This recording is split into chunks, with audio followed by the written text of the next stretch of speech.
जागव मोर सतनामी समाज। जय सतनाम,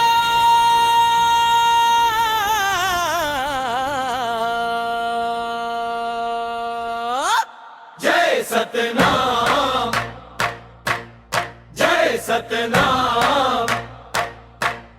गुरु घासी बाबा के जयकारा, सत्य के ज्योत जलाना है, अंधियारा सब भगाना है।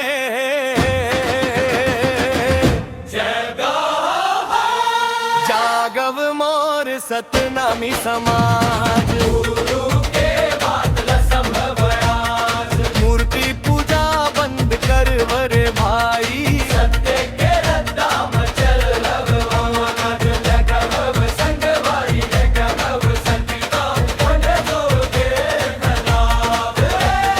गुरु घासीदास के अमृत वाणी, घर घर में सब गुण गुलाब। हे सत्यवादीर, हे सत्यवादीर, हे सत्यवादीर। गुरु कहीं न मन खे एक समान, ना ही कोनो छोटे बड़े इंसान। ऊंच नीच के भेद मिटावब, प्रेम और भाईचारा बढ़ावब। पत्थर माता खोजत हावब, सत्य ला मन मां बसावब। जैत खा भम्र चिन्ह महान, यही है सतनाम के पहचान। जागव मोर सतनामी सनाम, गुरु के बाल समझ प्रहाज। मूर्ति पूजा बंद कर वरे भाई, सत्य के रत्ता मच जाए राग। नशा पान और झूठ ल छोड़ब, ज्ञान के दीपक सब मन में जोड़ब। सादा जीवन ऊंच विचार, गुरु के संदेश है अमर अपार।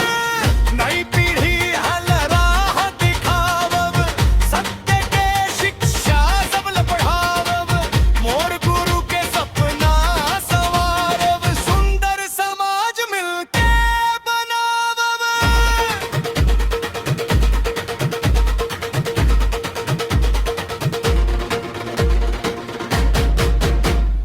ढोल बजथे धम धम धम धम, मंजीरा बाजे छन छन छन छन। सतनाम के जयकारा गूंजे, नाचे सब जन तन मन धन।